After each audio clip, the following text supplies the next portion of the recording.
Today I'm watching the Twilight Zone Season 1 Episode 10. The previous episode we had our main character was trying not to fall asleep. He eventually does, and you have these, very intense dream sequences at this carnival. He was convinced this woman was trying to kill him, and then he goes to a doctor, and we find out what happens shortly after that. It was interesting to see like a dream-focused episode. They had these, kind of foggy edges of the lens to show that there was the dream, and the episode before that I think was one of my favorites overall, and this episode we know is going to be about this haunted ship going from England to New York that never makes it. So I'm very curious to see where we're going to go with this one. I'm really enjoying the series.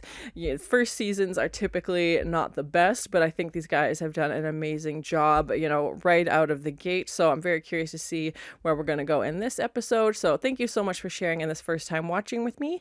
If you have any other suggestions for TV shows you think I should watch, please comment below. And if you want to have a say in what movies or TV shows I watch, be sure to join Patreon. And as always, please like, comment, and subscribe to this channel, and check back often for more awesome content. Fog and ocean spray. Fear like the throbbing strokes of engine pistons, each like a heartbeat. It's quite the zoom in on this guy's eyes. Okay. The ship has lost its convoy. It travels alone like an aged, blind thing groping through the unfriendly dark. Oh my gosh, this narration, so intense. Dinner soon, sir. You'd best go in if you want to eat. Thank you. I'm curious if they filmed on like an actual ship. Like, it looks very realistic, and the fog is very creepy atmosphere as well. Feels like almost like a film noir. Like, that's the style that I'm getting. And it being taken place in 1942, that would make sense. Thank you. I would like a cup of coffee. Well, here's your seat right over here, Mr. Lancer. The more the merrier. Yeah, something this guy is not... He seems upset about something. Lancer, or away from home? Why, I'm heading away from home. He just seems confused about this. Professor from Oxford or something. There comes the captain. Yeah, it doesn't seem like he knows why he's on this ship. Like, he seems very confused. Sub, Mr. Potter. It will surface. They won't use all of their torpedoes on us, not when they can sit at 1,000 yards and shell us with impunity and sink us at will. Oh my god, this guy. Gloom and doom over here. That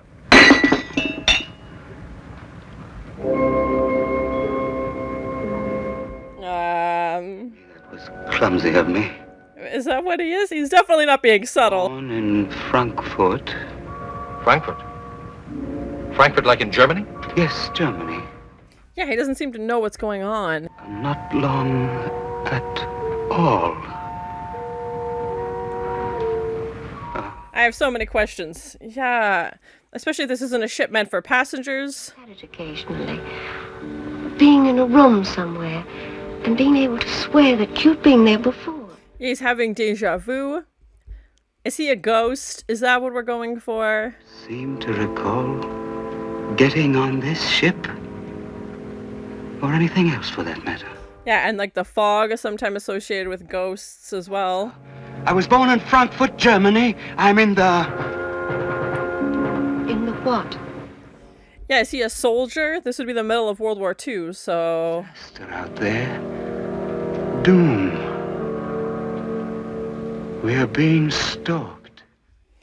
Okay, interesting. By who or In what? Frankfurt. Go on, Mr. Lancer. Go on, how? It seems to be all that I know. Yeah, and great performances again. Every episode is so well done. Good night's rest. We'll talk tomorrow, you and I. All right. That's all, Mr. Lancer. Good night. My theory so far is that he's a ghost and that was either on a German U-boat when he was killed, one killed him, I don't know. Something obviously is connected to that. But yeah, no memory of anything whatsoever. Oh, I didn't see this. War souvenir, sir? Alright, he's the captain of a boat. War souvenir? Yes, sir. German naval officer's cap. Submarine commander, as a matter of fact. Yeah, there it is. That's him. Might hang it up for you. That won't be necessary. I'll hang it up myself. Yeah, that's his name. Uh-huh. Da-da-da-da-da-da-da. Dramatic zoom in. Ouch, yes.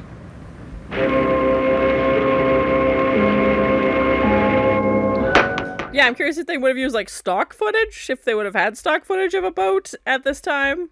I know they do a lot of like detailed sets and like very elaborate pieces, so. 1:15. Something is going to happen at 1:15. Something's going to happen. Yeah, I'm curious if he has like premonitions or if he's just remembering things that happened to him in the past. Except 1:15. It sticks in my mind. And that the lights flicker on and off whenever someone opens a door. I'm not sure if that's just... I don't know. I can't even think of a reason why that would happen to save electricity for 5 seconds. I don't know. For dramatic effect, maybe? Oh, it's probably just routine, sir. Don't give me that. They've broken down. I don't think it's serious, sir. No one seems concerned. Yeah, the engines have stopped. Until 1:15. Okay, very exact time. Yeah, I'm curious to see where we're gonna go.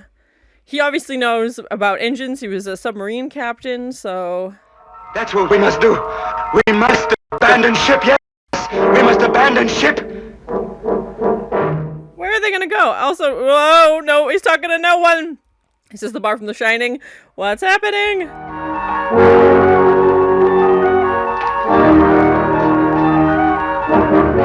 It sounds like the Twilight Zone theme song almost. The U-boat's here! And where is everybody? Everybody, we have got to leave the ship! Where are you gonna go? They're going to sink us! He is definitely panicked. I said she's going to sink us! What do I have to do to you? Do I have to grab you and put you on deck? Oh my gosh. Why are they all just staring at him? Are they all ghosts? And now they're gone. Oh, that was so creepy though. I got goosebumps. Whew, whew, ghosts. Potter! Miss Stanley! And just the echo as well. Like no one's out there. He's just so alone. But where's this light coming from then?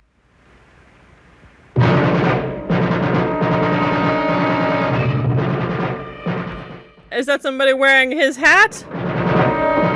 Oh, it's them. Okay.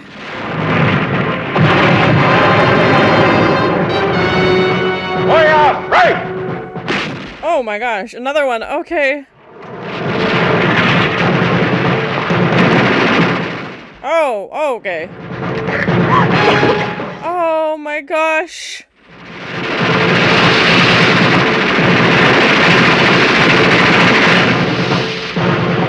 You gotta get out of there! Oh my gosh, this is getting intense.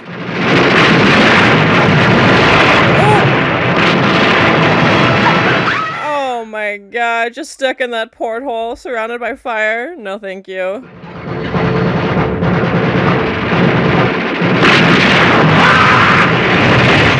Oh my god, the body count's adding up real fast. Man down.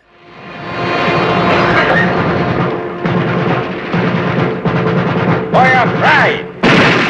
Is that him? Like, it looks just like him. Oh my gosh.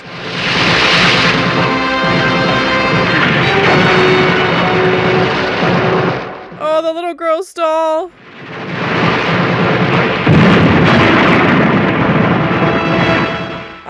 Okay, bye. The whole ship just sank. Catch tonight, huh? The Queen of Glasgow 5,000 tonner, isn't that what the registry said? Yes, sir. Yeah, that's him. What's going on? Sir, there were people on that ship. Women, too. So? Okay, he obviously does not care. Position which happens to be incidentally our position. You have sentiment, Merlo, but no brains. Well, he's rude and very mean. I mean, sir, in the eyes of God. Yeah, this guy doesn't seem to care. Kind of hell for people like us. Perhaps to be damned is to have a fate like the people on that ship. And is that what happened to them? Okay, interesting. Every night. Every night, Herr Captain. For eternity. Oh my gosh, that's horrible. Yeah, exactly. We could die 100 million times. We'd ride the ghost of that ship every night. I think that's exactly what's happening. Yeah. Herr Captain. The ghost of that ship. That's a cool cross dissolve. Yeah, they don't remember. We start again. Oh, man. The fiddler. This is the comeuppance awaiting every man when the ledger of his life is opened and examined. The Very interesting. Okay. Navy of the Third Reich. This is the penalty. This is the justice meted out. This is Judgment Night. Yeah, he gets exactly what he was doing to those people. That's his punishment. Interesting. Those aidmen appear in And When the Sky Was Opened. What happens to these men once they're picked up in the desert? Well, that gives you a... Wow, that's fun. I love the coming up on next episode. So cool.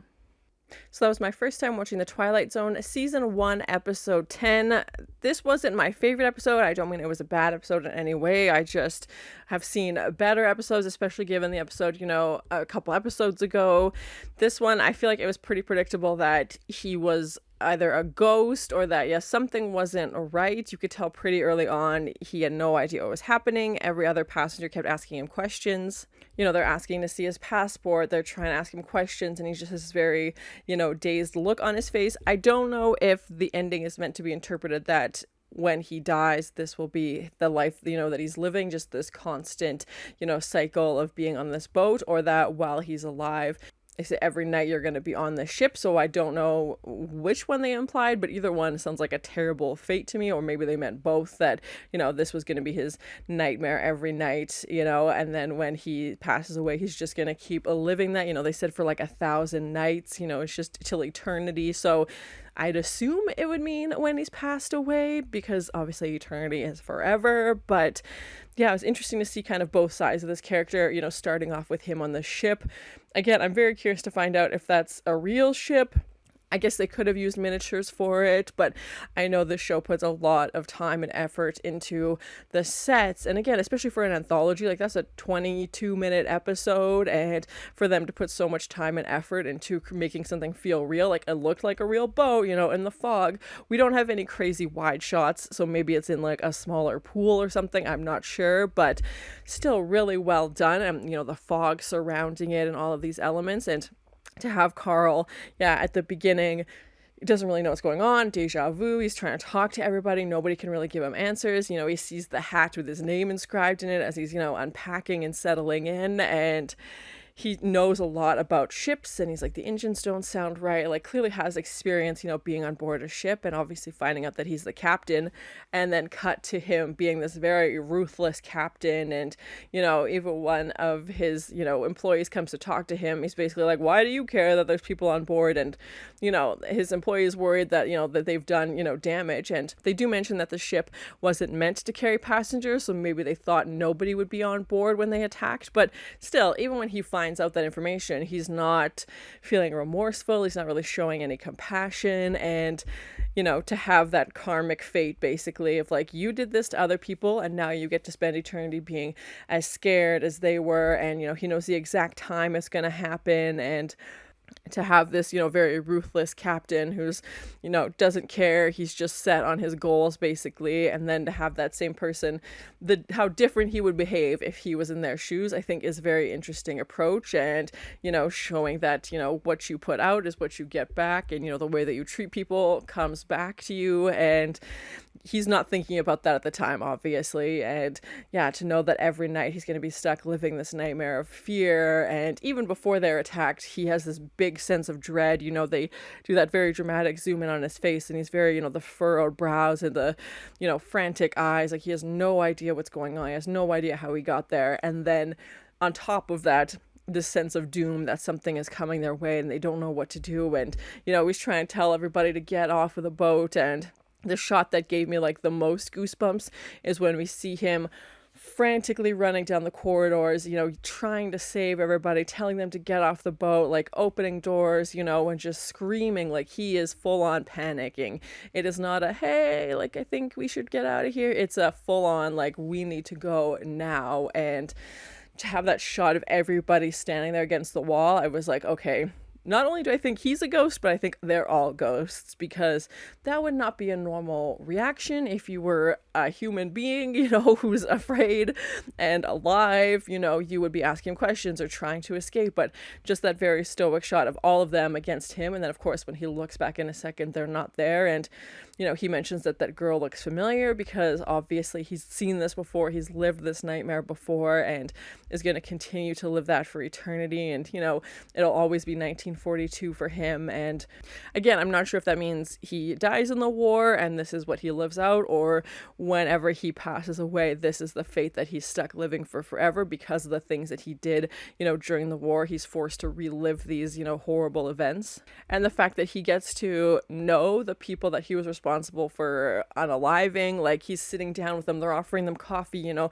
they're trying to get to know him, and, you know, they're just regular people. He's at the bar, you know, talking to the bartender. And when you see, you know, the captain version of him on the submarine, and he's just doesn't seem to have a lot of humanity. He doesn't really care about anybody. You know, he's not thinking, oh, this is somebody's, you know, parent or brother or sister or whoever that he's taking out. He doesn't care. And now he's sitting right next to those people, and he's, you know, at the end of the day was ultimately responsible for them not being around anymore. So yeah, that was interesting. Obviously they don't know that about him, so they're treating him, you know, normally and politely. Obviously we have the majority of the episode take place at night with this fog. This fog to me also kind of represents ghosts or like something supernatural happening, and there's the fact that it was around them this whole time, this, you know, super thick fog they can't see, the engines aren't working, you know, and it's just adding this level of tension.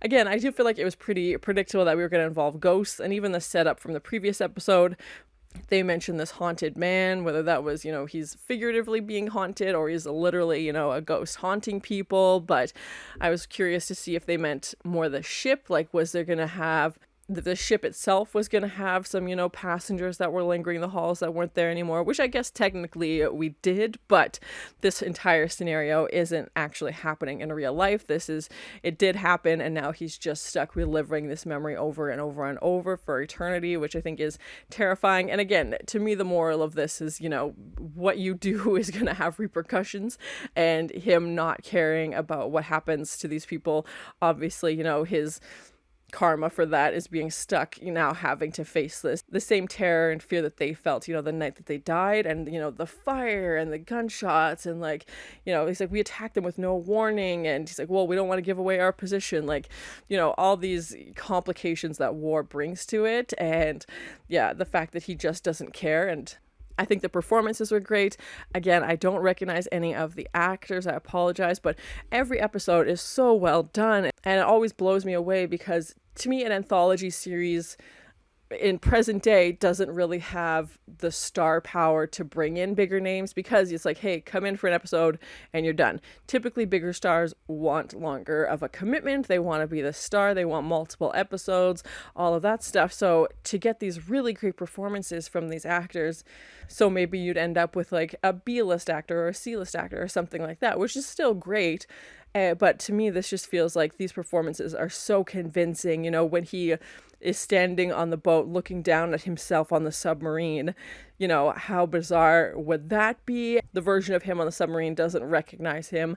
And I was also thinking, okay, maybe he's a soldier. Yeah, obviously this would take place during World War II, and then to find out that he is this captain. Overall, I thought it was a decent episode. I enjoyed it. It's not one of my favorites. Like I said, I feel like it was kind of predictable that he was going to be a ghost or something like that. I wasn't expecting that he was just facing, you know, this karmic punishment basically for eternity. That was interesting. But yeah, I think we've had some better twists and some better endings. But yeah, overall, I still really enjoyed this episode.